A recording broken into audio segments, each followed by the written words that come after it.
इस वीडियो में हम डिटर्मिनेंट, एडजॉइंट और इन्वर्स निकालना सीखेंगे। उसके बाद हम क्वेश्चन करेंगे जो कि एचटेट और जो डीएसएसबी का एग्ज़ाम है और एलटी का एग्ज़ाम उसमें आए हुए हैं, जो कि इन्हीं की बेसिक प्रॉपर्टीज़ पर बेस्ड होंगे। अब डिटर्मिनेंट क्या होता है? Every square matrix can be associated to a number which is called as its determinant. तो सबसे पहले हम जान लेते हैं कि सिर्फ हम स्केयर मैट्रिक्स का ही डिटर्मिनेंट फाइंड आउट कर सकते हैं, हम नॉन स्केयर मैट्रिक्स का डिटर्मिनेंट फाइंड आउट नहीं कर सकते। तो अगर कोई हमसे पूछे कि कोई 2x3 की मैट्रिक्स है उसका डिटर्मिनेंट फाइंड आउट करो, तो हम नहीं फाइंड आउट कर सकते, हम सिर्फ स्केयर मैट्रिक्स का ही डिटर्मिनेंट फाइंड आउट कर सकते हैं। और डिटर्मिनेंट जस्ट एक नंबर होता है, किसी भी एक्सप्रेशन को सोल्व करते हैं जब हम मैट्रिक्स की फॉर्म में जो एक्सप्रेशन दिया होता है तो वो वैल्यू जो हमें मिलती है वो एक नंबर होता है, उसको बोलते हैं हम determinant. If A is equal to A I J is a square matrix of order M then the determinant of A is equal to, इसको हम ऐसे डिनोट करते हैं कि ये मैट्रिक्स लिख दी, फिर उसके एक ये लाइन और एक ये लाइन, ऐसे इसको डिनोट करते हैं। और डिटर्मिनेंट ऑफ ए को ऐसे लिखते हैं या फिर ऐसे डिटर्मिनेंट ऑफ ए। आगे determinant of square matrix of order 1, कि अगर हमें इसकी कोई मैट्रिक्स दे दी जिसका ऑर्डर 1 है तो उसके अंदर सिर्फ एक ही एलिमेंट है, तो उसका डिटर्मिनेंट क्या होगा? वही एलिमेंट होगा जो कि दिया होगा हमें। जैसे A is equal to A I J is a square matrix of order 1 then the determinant of A is defined as determinant of A is equal to A11। ठीक है। अब ऑर्डर 2 का, if A is equal to A11, A12, A21 and A22। अब ये हमें 2x2 की square matrix दिया order 2 then the expression. तो अब हमें कोई अगर बोले कि 2x2 की मैट्रिक्स का इसका डिटर्मिनेंट फाइंड आउट करो, तो कैसे करते हैं? डायगोनल एलिमेंट्स को मल्टीप्लाई करके माइनस ऑफ डायगोनल एलिमेंट्स। तो यहाँ से आ जाएगा A11 into A22 minus A21 and A12 is defined as the determinant of A. अब ऑर्डर 3 का सीख लेते हैं कि if A is equal to A11 and A12, A13 and A21, A22 and A23, A31, A32, A33 3x3 की matrix है, तो इसका डिटर्मिनेंट कैसे फाइंड आउट करेंगे? 3x3 की मैट्रिक्स दे दी तो डिटर्मिनेंट अब हमें 3x3 मैट्रिक्स का निकालना है। तो क्या करते हैं, जैसे ए आई जे होता है, जो A I J is equal to -1 plus j into determinant of, जो ये रो है, जैसे इस A11 निकालना है तो इस रो को छोड़ देंगे और इस कॉलम को छोड़ देंगे, और जो मैट्रिक्स बचेगी ना उसके साथ मल्टीप्लाई करेंगे -1 आई प्लस जे और A11। तो ये आ जाएगा -1 प्लस 1 A11 इंटू जो ये रो एंड ये कॉलम छोड़ के जो मिलेगा ना हमें A22, A23, A32 and A33, इसके साथ मल्टीप्लाई कर देंगे प्लस -1 प्लस 2। अब इसके विद रिस्पेक्ट निकाल रहे हैं तो क्या करेंगे, ये वाला कॉलम छोड़ देंगे, सेकेंड कॉलम और फर्स्ट रो छोड़ देंगे, तो ये बचेगा -1 प्लस 2 इंटू A12 इंटू अब ये A21 एंड A23, A31 और A33 प्लस -1 प्लस 3। अब फर्स्ट रो के विद रिस्पेक्ट एक्सपेंड करना चाह रहे हैं तो -1 plus 3 A13 into A21, A22, A31 and A32। अब ये आ जाएगा, यहाँ से तो हमें 1 ही मिलेगा क्योंकि -1 प्लस 1 है, तो A11 into A22, A23 and A32, A33 minus, क्योंकि यहाँ से -1 प्लस 2 है तो माइनस मिलेगा, तो -A12 इंटू दिस ये डिटर्मिनेंट प्लस A13, क्योंकि यहाँ से -1 प्लस 3 है तो यहाँ से A13 मिलेगा, क्योंकि 1 तो 1 नहीं आएगा, -1 तो नहीं आएगा, तो A21, A22, A31 and A32। अब 2x2 मैट्रिक्स का तो हमें निकालना आता है, क्या करेंगे? Diagonal elements minus of diagonal elements, तो A22, A33 minus A32, A23 minus A12। अब इसका भी ऐसे निकलेगा A21, A33 minus A31, A23 plus A13, A21 and A32 minus A22, A31। अब आगे देख लेते हैं कि अब हमने निकालना सीख लिया 1x1 का, तो सिर्फ जो एलिमेंट होगा वही होगा, और 2x2 का कैसे निकालेंगे? Diagonal elements minus of diagonal element, और 3x3 का ये प्रोसीजर रहेगा। अब इसकी प्रॉपर्टीज देख लेते हैं कि डिटर्मिनेंट की प्रॉपर्टीज क्या होती हैं। The value of the determinant remains unchanged if its rows and columns are interchanged. पिछले वीडियो में हमने सीखा था कि ट्रांसपोज कैसे फाइंड आउट करते हैं, तो यहाँ ये प्रॉपर्टी है कि चाहे तो हम डिटर्मिनेंट ए का निकाल लें चाहे उसके ट्रांसपोज का निकाल लें, दोनों क्या आएंगे? सेम आएंगे। देख लेते हैं एग्जाम्पल से। ए इज इक्वल टू 2 1 1 3। तो ट्रेस कैसे निकालते हैं? ट्रेस हम जो फर्स्ट रो होता है वो फर्स्ट कॉलम बन जाता है, जो सेकंड रो होता है वो सेकंड कॉलम बन जाता है। तो A dash is equal to 2 1 and 1 3। अब डिटर्मिनेंट ऑफ ए क्या आएगा? 2 in diagonal elements minus of diagonal element 2 into 3 -1। तो 6 - 1 इज इक्वल टू 5। अब यहाँ पे ए ट्रांसपोज का डिटर्मिनेंट क्या आएगा? 2 into 3 -1 diagonal elements minus of diagonal elements, तो इज इक्वल टू 5। अब इसके बाद है डिटर्मिनेंट की second property. If any two rows of a determinant are identical, चाहे तो किसी मैट्रिक्स के रोज इक्वल आ जाए दो आपस में, और या फिर उसके दो कॉलम्स इक्वल हो, तो उसका डिटर्मिनेंट की वैल्यू क्या होती है? 0। अब एक एग्जाम्पल से समझ लेते हैं। 2 जैसे 3 क्रॉस 3 का कोई ले लिया मैंने, जैसे एग्जाम्पल ले लिया मैंने ए इज इक्वल टू कोई मैट्रिक्स ले ली 1 2 3 एंड 1 2 3 0 1 1। तो अब इसका डिटर्मिनेंट निकालना है। अब मैंने क्या किया? दो कॉलम C1 C2, C1 से डिनोट किया फर्स्ट कॉलम को, C2 से सेकंड को, और C3 से थर्ड को।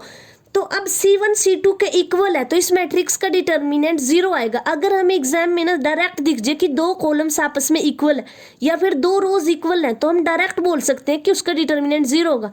अब देख भी लेते हैं एक बार। यहाँ क्या करेंगे? डिटर्मिनेंट क्या होता है? -1⁻1 + 1 2 आ जाएगा, तो इंटू 2 -3 माइनस, क्योंकि यहाँ पे A12 का निकाल रहे हैं, तो A12 यहाँ पे -1, और अब ऐसे ये डिटर्मिनेंट इसका 2 -3 + 0। अब 0 के साथ तो किसी को मल्टीप्लाई कर लो, 0 ही मिलना है। तो यहाँ से आ जाएगा -1 और यहाँ से आ जाएगा -1 इन दिस, तो -1 + 1 इज इक्वल टू 0। तो इस हिसाब से हम 3 क्रॉस 3 मैट्रिक्स का डिटर्मिनेंट निकालते हैं। और जब भी हमें आपस में ये दिख जाए कि दो कॉलम्स इक्वल हैं, तो उनकी डिटर्मिनेंट की वैल्यू 0 आएगी। अब थर्ड प्रॉपर्टी है, if A and B are square matrix of order of same order then determinant of AB is equal to determinant of A determinant of B। अगर हमें कोई बोले ना कि डिटर्मिनेंट फाइंड आउट करो AB का, तो हम ये भी कर सकते हैं कि determinant of A find out कर लें इनटू डिटर्मिनेंट ऑफ B, ये इक्वल आता है हमेशा। लेकिन in general determinant of A + B is not equal to determinant of A + determinant of B। अब इसके लिए एक एग्जाम्पल ले लेते हैं। अगर A कोई मैट्रिक्स ले ली मैंने, A इज इक्वल टू 1 0 2 -1। अब इसका डिटर्मिनेंट क्या आ रहा है मेरे पास? -1। अब B कोई मैट्रिक्स ले ली ऐसे ही 1 0 0 2। तो अब B का डिटर्मिनेंट क्या आएगा? Determinant of B is equal to 0। और A + B करती हूँ जब मैं, तो वो मेरे पास मैट्रिक्स, क्योंकि 2 क्रॉस 2 की मैट्रिक्स है, तो ऐड कर सकते हैं हम। पिछली वीडियो में हमने सीखा था ये चीज़ कि दो मैट्रिसेस अगर सेम ऑर्डर की होती हैं तो उनके करस्पॉन्डिंग एलिमेंट्स ऐड हो जाते हैं। तो 2 × 0 एंड 4 एंड -1। तो इसका डिटर्मिनेंट क्या आएगा? A + B का -2। लेकिन जो ये प्रॉपर्टी है determinant of A + B in general is not equal to determinant of A + determinant of B। Determinant of A क्या आया? -1, और डिटर्मिनेंट ऑफ B क्या था? 0, और डिटर्मिनेंट ऑफ A + B क्या था? -2। तो क्या ये इक्वल हो सकते हैं? नहीं। तो हमें एक भी एग्जाम्पल मिल जाता है तो वो प्रॉपर्टी इन जनरल ट्रू नहीं होती। कुछ मैट्रिक्स ऐसे मिल सकते हैं जिनके लिए होल्ड हो जाए, लेकिन हम एक एग्जाम्पल ऐसा ढूंढ सकते हैं जिससे कि हमें ये पता लग जाए कि इन जनरल ये मैट्रिक्स, ये प्रॉपर्टी ट्रू नहीं होती कि determinant of A determinant of B + determinant of B के इक्वल नहीं होता इन जनरल। अब इससे आगे singular and non singular matrix की, किसी मैट्रिक्स को सिंगुलर कब बोलेंगे, नॉन सिंगुलर कब बोलेंगे।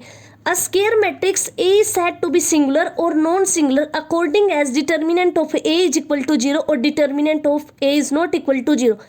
कि किसी मैट्रिक्स को हम सिंगुलर कब बोलते हैं? जब उसका डिटर्मिनेंट 0 आ जाए।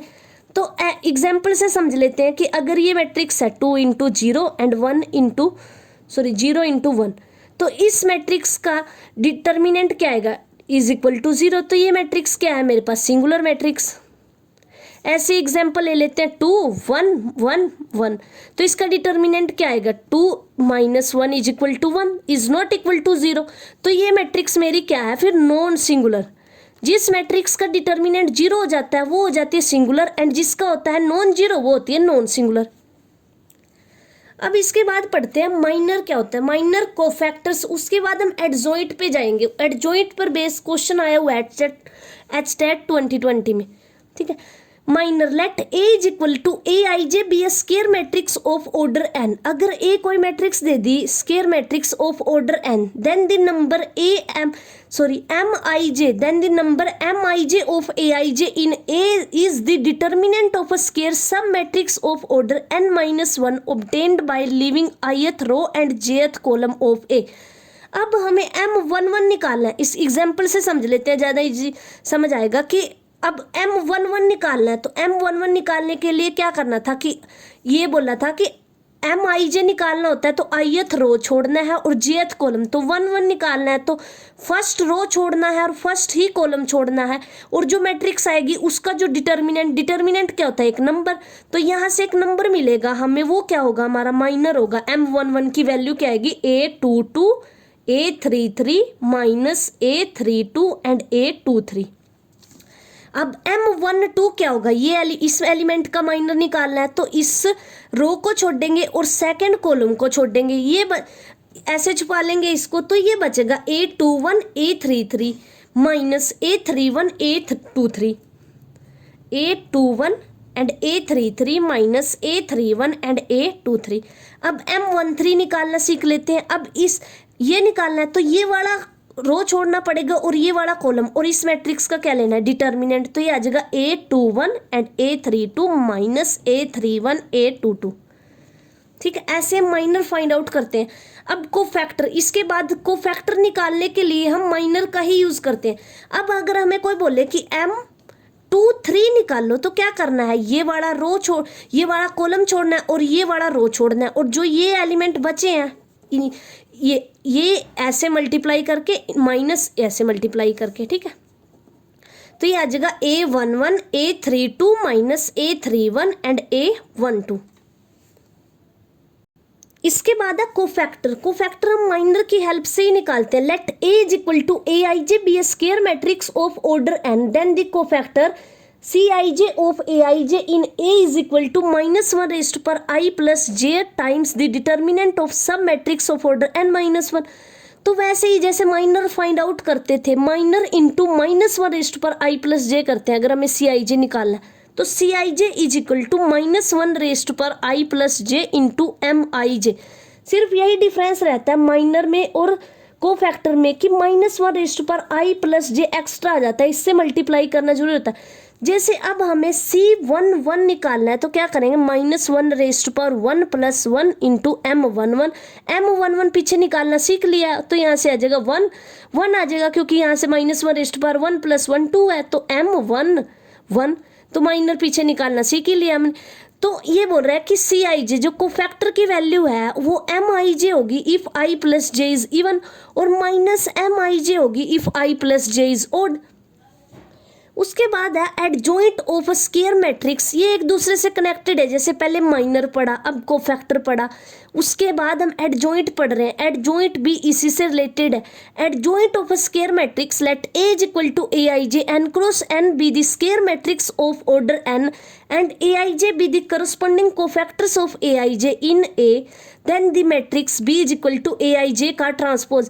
कि हमें क्या करना है, ये ए आई जे क्या है, कोफैक्टर्स हैं जो हम ऊपर निकालना सीख चुके हैं। कोफैक्टर क्या होते हैं, माइनस 1 रेस्ट पर I plus j into Mij।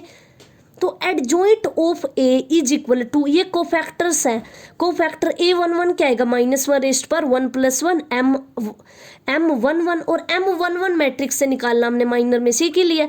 तो A11 A21 AN1 ऐसे लिख के उसका ट्रांसपोज लेना होता है। तो यहाँ पे ट्रांसपोज लिया हुआ है मैंने कि A12 A1n, वैसे तो यहाँ आता है A12। तो ये ट्रांसपोज लेने के बाद जो वैल्यू आती है वो होती है एडजॉइंट। यहाँ पर हम जनरली ट्रांसपोज लेना भूल जाते हैं। तो एडजॉइंट अगर हमें निकालते हैं ना एडजॉइंट, तो हमें क्या करना होता है, कोफैक्टर्स लिखने के बाद उस मैट्रिक्स का ट्रांसपोज लेना होता है। तो वो जो वैल्यू आती है हमें वो होती है adjoint of square matrix and is called the adjoint of A and is defined by adjoint of A. अब प्रॉपर्टीज पढ़ लेते हैं कि एडजॉइंट की प्रॉपर्टीज क्या है। If A is a square matrix then A adjoint of A into A is equal to determinant of A IN, where IN is a unit matrix of order n। कि अगर A कोई हमें square matrix given है तो ए adjoint of ए किसके equal होगा, adjoint of A into A is equal to determinant of A I n. इस वाली प्रॉपर्टी का मोस्टली यूज होता है कि A into adjoint of A करते हैं तो हमें मिलता है डिटर्मिनेंट ऑफ ए।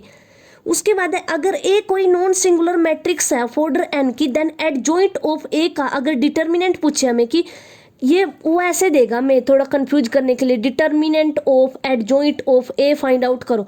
तो डिटर्मिनेंट ऑफ एडजॉइंट ऑफ ए हमें पता है कि अगर हमें ये रिजल्ट याद होगा तो वो किसके इक्वल होगा, determinant of A raise to power n minus one. N क्या होगा, जो मैट्रिक्स का ऑर्डर होगा। अगर 3x3 की मैट्रिक्स है तो डिटर्मिनेंट निकालने के बाद यहाँ पे 3 माइनस वन, तो जो मान लें डिटर्मिनेंट 5 आ गया तो उसका स्केयर कर देंगे इज इक्वल टू 25। तो जो डिटर्मिनेंट ऑफ एडजॉइंट ऑफ ए आएगा वो 25 आएगा अगर डिटर्मिनेंट की वैल्यू 5 है, ठीक है। उसके बाद है adjoint of A B is equal to adjoint of B adjoint of A. ये रिवर्स में ओपन होते हैं, जैसे हमने ये पढ़ा था, ट्रांसपोज में पढ़ा था कि ए बी का transpose is equal to B transpose A transpose. तो सेम वही प्रॉपर्टी है कि एडजॉइंट ऑफ ए बी भी रिवर्स ऑर्डर में ओपन होता है, adjoint of B adjoint of A, where A and B are two square matrices. उसके बाद इन जनरल जैसे पीछे पढ़ा था कि determinant of A plus B is not equal to determinant of A plus determinant of B in general. तो ऐसे ही adjoint of A plus B is not equal to adjoint of A plus adjoint of B. अब उसके बाद है inverse of a square matrix. अब किसी भी मैट्रिक्स का इनवर्स तब एग्जिस्ट करता है जब उस मैट्रिक्स का डिटर्मिनेंट नॉन जीरो हो। Let A be a square matrix of order n if there exist a square matrix B of order n such that कि A B is equal to B A is equal to identity. कि अगर A कोई square matrix